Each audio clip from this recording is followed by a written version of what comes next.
Assalamualaikum warahmatullahi wabarakatuh. Ila hadratin Nabi Mustafa Rasulullah sallallahu alaihi wasallam ala hadrati wa nafusun sang sultan al-arifin sini sabah sunnah ila sadil wa sunnah al-syukur qatil jalan radhiyallahu anhu masaban Sufiyatu radhiyallahu ta'ala anhu wa nafusan la bihi arsal al-bandari Syekh Nuruddin Abnawi alimina masyayikhina ulama syulillahi lahumul fatihah.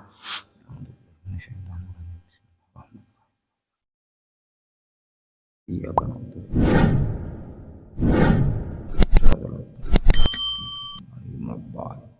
Rabbi shrah li sadri wa yassir li amri wahlul 'uqdatam min lisani yafqahu qawli rabbi zidni ilma warzuqni fahma Allahumma rzuqna fahman nabiyyin wa khifdal mursalin wa ilhamal malaikatil muqarrabin bi rahmatika ya arhamar rahimin.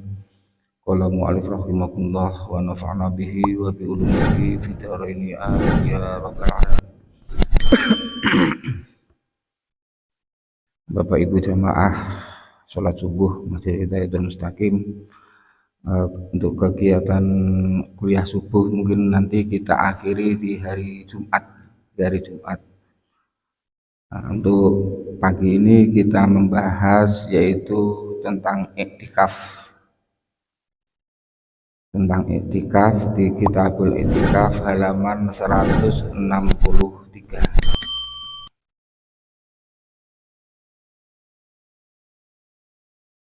Bismillahirrahmanirrahim. Kitabul Iktikafi yaitu kitab yang menjelaskan pembahasan tentang iktikaf. Ini kitab pada menyatakan iktikaf. Iktikaf, makna iktikaf itu pada lughat atau bahasa. Iktikaf kalau menurut bahasa berhenti. Iktikaf itu kalau dilihat dari segi bahasa itu berhenti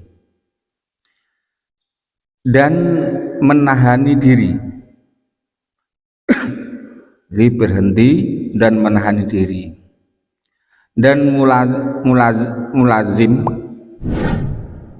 atas sesuatu jikalau adalah ia kejahatan sekalipun. Jadi menurut dari segi bahasa iktikaf itu berhenti. Iktikaf menurut makna syarak, menurut syariat, makna pada syarak yaitu berhenti di dalam masjid. Iktikaf menurut bahasa itu berhenti. Kalau menurut syariat, iktikaf itu berhenti di dalam masjid dengan qasdu atau sengaja kurbah. Kurbah itu mendekatkan diri daripada orang Islam yang mumazis, lagi akil, lagi suci, ia daripada jinabat dan haid. Iktikaf kalau menurut syariat berhenti di dalam masjid dengan niat takarrub, mendekatkan diri terhadap Allah Subhanahu wa taala. Di iktikaf. Di kita semua setiap ke masjid itu disunahkan untuk berniat iktikaf. Suci ia daripada jinabat.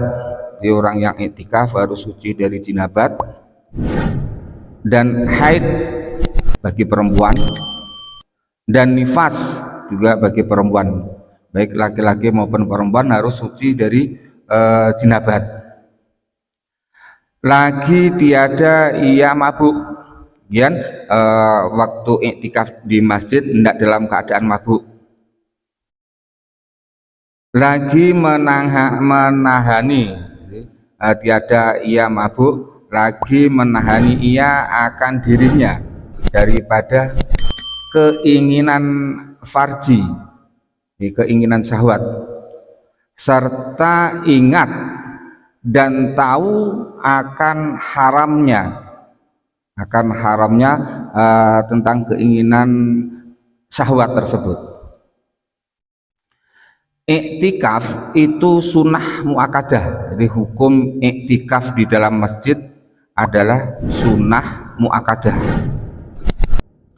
Tetapi apabila dinazarkan, jadi kalau iktikaf tadi dinazarkan, jadilah fardu. Jadi iktikaf kita berdiam diri di masjid itu hukumnya adalah sunnah muakkadah. Tetapi kalau dinazarkan, mungkin nanti kalau aku dianugerahi anak, aku akan iktikaf di masjid, ataupun nanti kalau aku dalam puasa sehat nyarung ibadah puasa, aku mau iktikaf di masjid. Nah, ungkapan nazar seperti itu sehingga menjadikan iktikaf menjadi fardu atau menjadi wajib. Dan yaitu daripada segala syariat anbiya yang dahulu. Di iktikaf itu merupakan syariat para nabi-nabi sebelum Nabi Muhammad Shallallahu Alaihi Wasallam. Jadi sebelum Nabi Muhammad pun iktikaf udah ada. Dan dalil atau landasan hukum orang iktikaf yang menyatakan dia, jadi yang dalil Al-Quran yang menyatakan tentang iktikaf dan hadis, jadi dalilnya adalah Quran dan hadis dan ijma sekalian a'immah. Jadi dalilnya, landasan hukumnya orang iktikaf adalah ayat Al-Quran, hadis, juga ijma para ulama. Adapun dalil Quran maka yaitu firman Allah Ta'ala, itu dalam surat Al-Baqarah, A'udzubillahi minasyaitonirrajim, Bismillahirrahmanirrahim, wala tubashiruhunna wa antum akifuna fil masajid, wala tubashiru, dan janganlah kalian itu berhubungan suami istri, hunna dengan istri kalian, wa antum sedangkan kalian semua akifuna orang yang iktikaf fil masajid di masjid. Asbabun nuzul ayat ini seperti yang kita sampaikan di awal-awal Ramadan, yaitu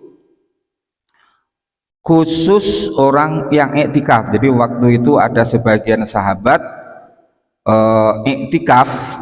Jadi sahabat tadi itu iktikaf, keluar ke masjid untuk iktikaf, lalu pulang. Nah, setelah pulang dia berhubungan suami istri dengan istrinya, lalu kembali lagi ke masjid untuk iktikaf lagi.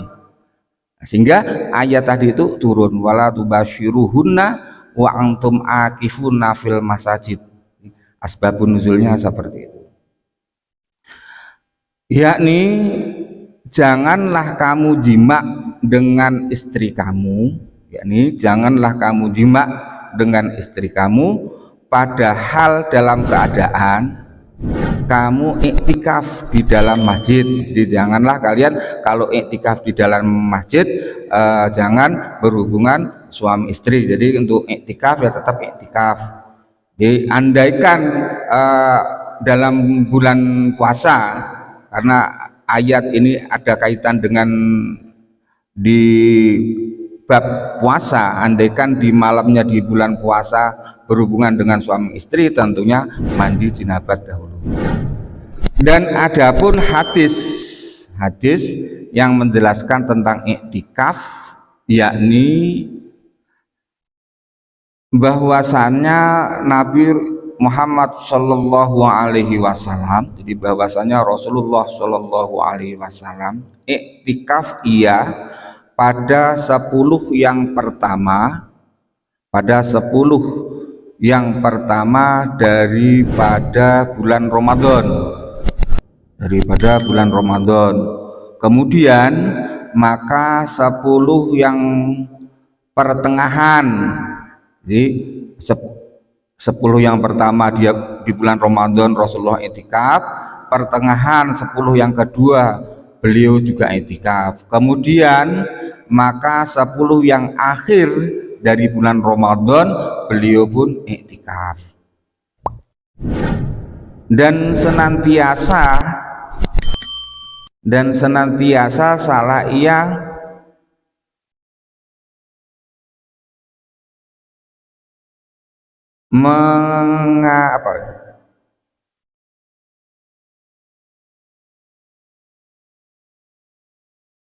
mengakali dia hingga wafat. Jadi mengekali dia, jadi senantiasa beliau ngekali iktikaf hingga beliau wafat. Jadi senantiasa Rasulullah Shallallahu Alaihi Wasallam itu senantiasa iktikaf sampai akhir hayat beliau. Kemudian maka iktikaf sekalian istrinya, jadi Rasulullah iktikaf pun juga membawa istri. Kemudian dan lagi adalah Nabi Shallallahu Alaihi Wasallam iktikaf pada 10 daripada bulan Ramadan, dan pada suatu riwayat pada 10 yang pertama daripadanya. Jadi menurut riwayat 10 malam yang pertama di bulan Ramadan, dan tiada tertentu iktikaf itu. Jadi iktikaf itu tiada tertentu, pada suatu masa hanya adalah sunnah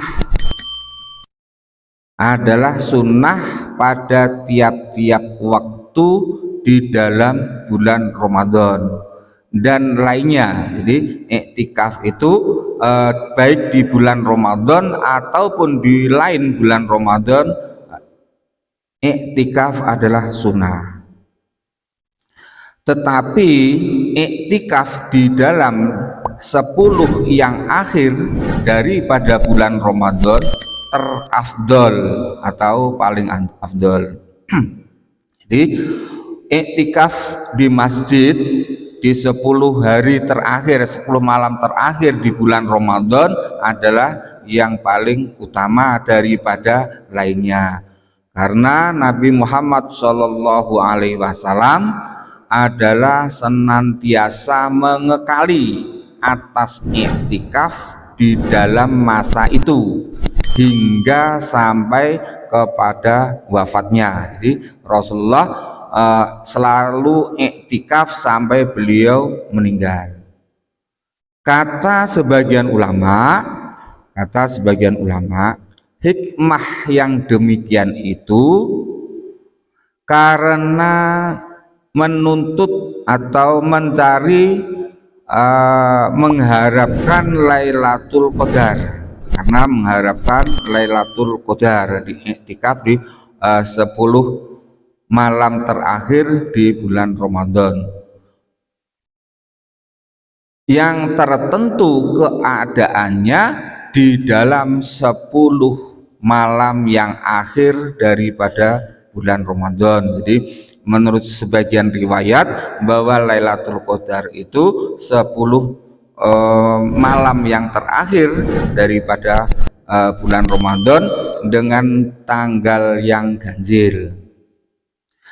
Tiada berpindah ia, maksudnya Lailatul Qadar itu menurut sebagian riwayat tiada berpindah ia daripadanya, maksudnya daripada 10 malam terakhir daripada bulan Ramadan kepada yang lainnya, tetapi tiada tertentu ia daripada 1 malam daripada yang 10. Jadi cuman tidak tertentu malam keberapa, itu tidak disebutkan oleh Rasulullah Shallallahu Alaihi Wasallam.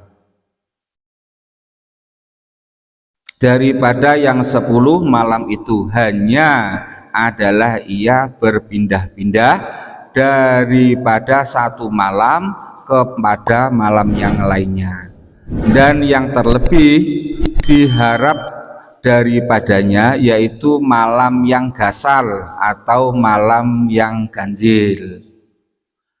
Dan adalah Imam Syafi'i radhiyallahu taala anhu, menurut Imam Syafi'i cenderung ia kepada bahwasanya Lailatul Qadar itu yang ke-21.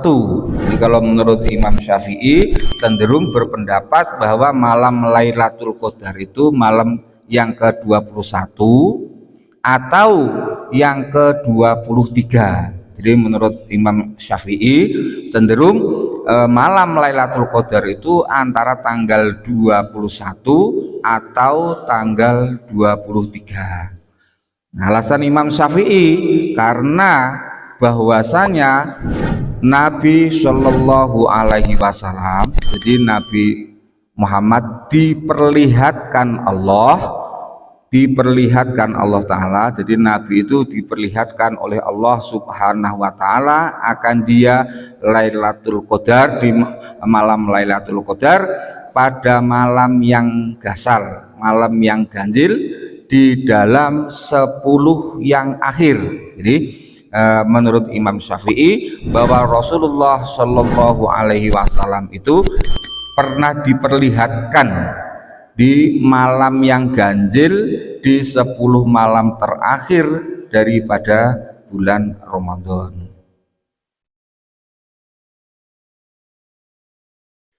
Dan adalah fadilah Lailatul Qadar tersebut di dalam Quran dan hadis telah terdahulu kaitannya dan alamatnya, dan doa yang sunnah dibaca pada malam itu di dalam akhir fasal segala sunnah yang dikerjakan di dalam puasa. Jadi kita sedikit feedback ke belakang tentang di malam tentang Lailatul Qadar.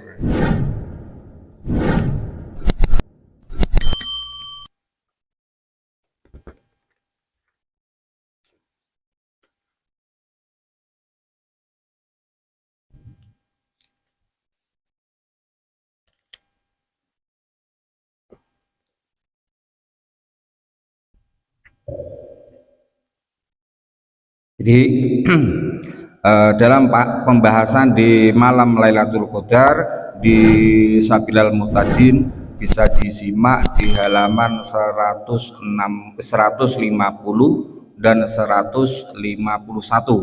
Jadi tentang fadilah kejelasan tentang malam Lailatul Qadar. Jadi halaman 150 dan 151.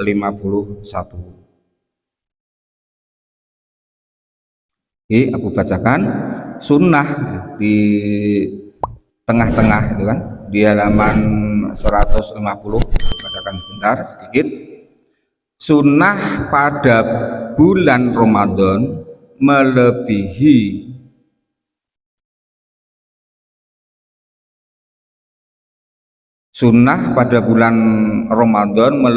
nafkah dan belanja atas segala ayalnya atau keluarganya, berbuat kebajikan kepada segala keluarganya, dan yang semampunya, dan berbanyak memberi sedekah,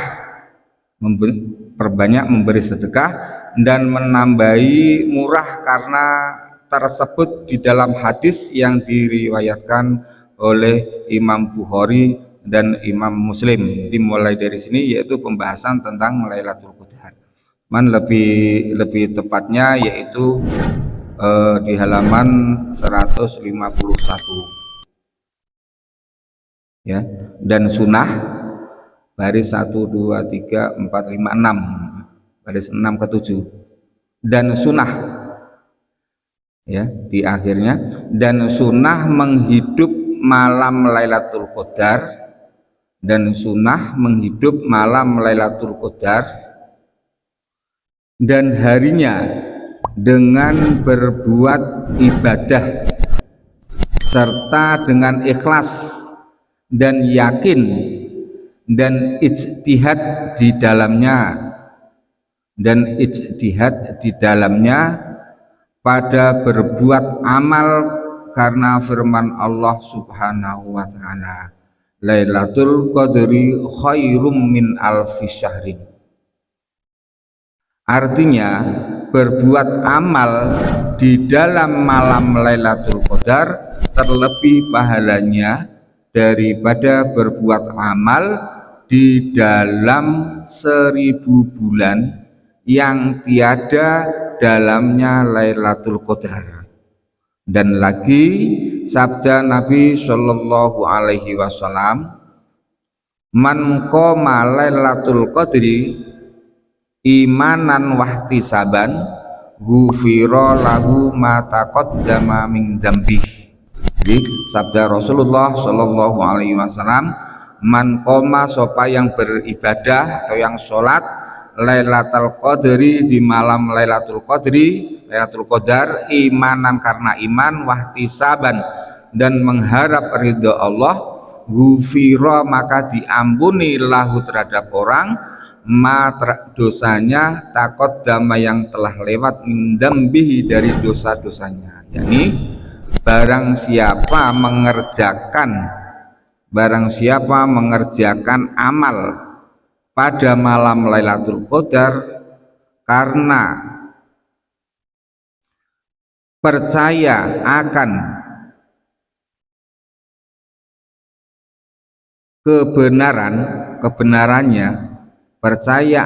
kebenarannya dan taat lagi karena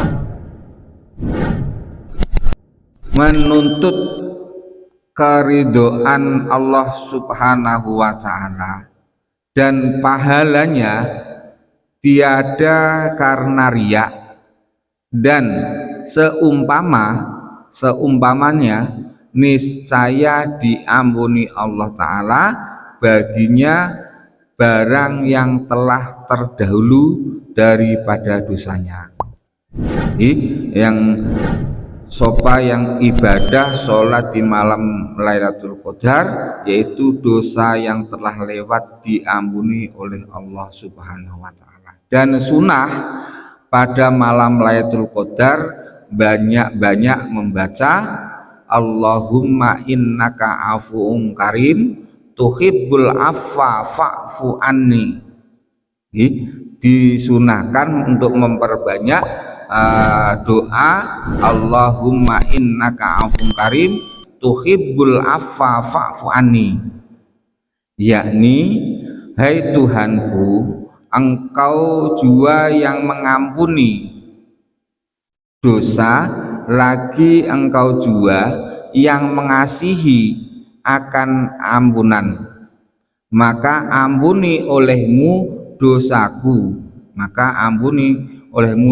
Allahumma ya Allah, innaka sesungguhnya Engkau afun, zat yang maha pengampun, karim yang mulia, tuhibbu Engkau mencintai menyukai al-afa maafan, fa'fu maka ampunilah anni dari kesalahan kami. Jadi disunahkan untuk memperbanyak Allahumma innaka afun karim tuhibbul afwa fa'fu anni. Jadi, di malam Lailatul Qadar ataupun di malam-malam yang ganjil dari malam Ramadan 10 hari yang terakhir untuk diperbanyak baca doa Allahumma innaka afuwun karim tuhibbul afwa fa'fu anni.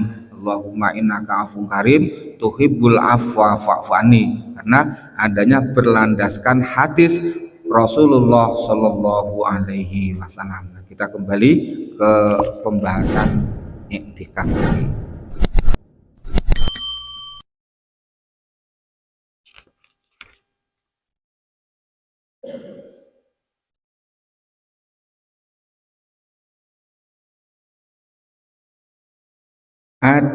Adalah rukun iktikaf. Sekarang kita membahas. Jadi dalam iktikaf di bulan Ramadan, apalagi ini termasuk di 10 hari yang terakhir di bulan Ramadan, adalah rukun iktikaf itu 4 perkara. Di rukun iktikaf ya, di tengah nyambung yang tadi 164 yang tengah adalah rukun iktikaf itu 4 perkara.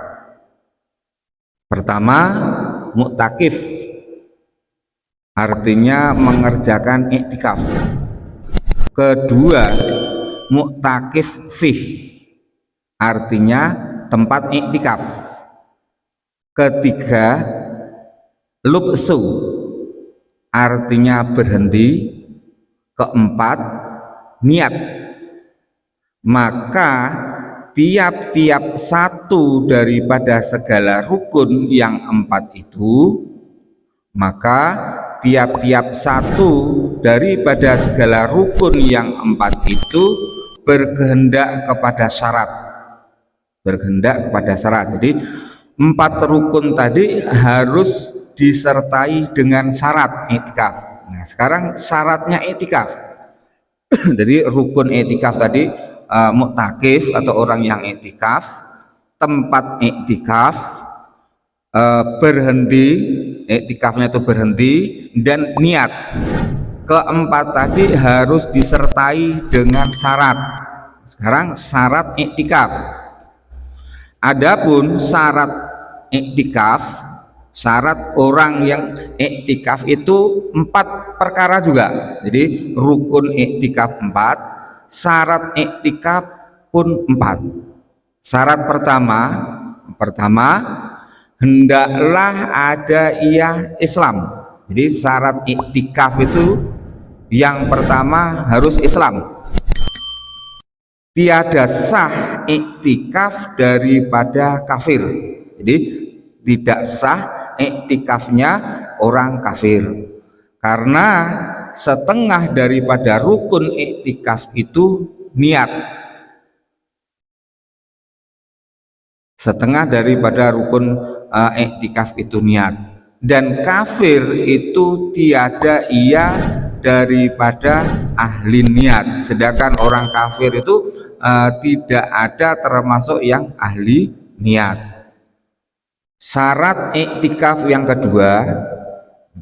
keduanya hendaklah ada ia akil, berakal. Jadi syarat iktikaf yang kedua yaitu akil. Maka tiada sah iktikaf daripada yang gila. Jadi hendak sah iktikaf dari orang yang gila, dan yang pitam juga hendak sah, dan yang mabuk juga tidak sah iktikafnya. Tetapi sah iktikaf daripada yang mumazis. Tapi sah iktikaf daripada yang mumazis. Yang mumazis bisa dari anak-anak ya, anak-anak yang udah mumazis untuk iktikaf di masjid sah. Dan sahaya ataupun hamba budak itu iktikaf dalam masjid juga sah. Dan perempuan untuk iktikaf di masjid juga sah. Tetapi makruh iktikaf bagi perempuan yang muda, yang elok parasnya. Jadi makruh iktikafnya wanita yang lagi muda, lagi cantik macam itu, makruh, bukan berarti haram. Jadi dimakruhkan, yang dikhawatirkan hal-hal yang tidak diinginkan. Syarat iktikaf yang ketiga, hendaklah ada ia suci daripada haid dan nifas ataupun jinabat. Jadi harus suci baik dari haid, nifas atau jinabat, seperti dalam ayat Al-Quran tadi, wala tubashiruhunna wa antum akifuna. Syarat iktikaf yang keempat, hendaklah ada ia suci daripada jinabat. Jadi harus suci daripada jinabat. Maka tiadalah sah iktikaf daripada yang haid dan yang nifas dan yang junub, karena haram sekalian mereka itu berhenti di dalam masjid. Karena orang yang haid, orang yang nifas, ataupun orang yang junub tadi, muksun atau berhenti di dalam masjid adalah haram. Jadi termasuk wayahrumu alal haidi ataupun alal nifasi, itu diantaranya al muksu fil masjidi, yaitu berdiam diri di masjid. Nah, berdiam diri di sini adalah diantaranya adalah iktikaf. Adapun tempat iktikaf maka disyaratkan bahwa adalah ia masjid. Syarat iktikaf itu di masjid, karena Nabi Shallallahu Alaihi Wasallam dan sekalian istrinya dan sahabatnya tiada iktikaf mereka itu melainkan di dalam masjid. Jadi Nabi, sahabat dan istrinya itu iktikafnya di masjid. Maka tiadalah sah iktikaf melainkan di dalam masjid. Jadi sahnya iktikaf di dalam masjid. Kalau tidak di dalam masjid atau di dalam serambinya. Nah, serambinya itu semacam di luar, itu namanya serambi masjid, juga sah. Serambinya yang dibilangkan daripada masjid, di serambi masjid atau teras masjid juga sah, atau di dalam anjangan masjid ataupun tingkat masjid. Jadi kalau masjid tingkatannya di masjid juga sah, atau di atas atapnya, umpama mau iktikaf di atas atap juga sah. Dan sama ada masjid itu jami', baik itu masjid jami' atau bukan jami'. Baik masjidnya itu masjid jami' macam kayak kita di Semangut, ataupun bukan masjid jami', itu tetap sah. Nah, tetapi iktikaf di dalam masjid jami' terlebih utama. Ini kita bahas untuk hari selanjutnya. Mungkin kurang lebihnya cukup sekian. Wallahul muwaffiq ila aqwamit thoriq. Wassalamualaikum warahmatullahi wabarakatuh. Maulaya sholli wa sallim daiman abada ala habibika khairil khalqi kullihim wal habibul ladzi turja syafa'atuhu likulli haulin minal ahwali muqtahami. Ya Rabbi bil Mustafa balligh maqasidana waghfir lana ma madha ya wasi'al karami ya arhamar rahimin ya arhamar rahimin ya arhamar rahimin farrij 'alal muslimin. Taqabbalallahu minna wa minkum, taqabbal ya karim.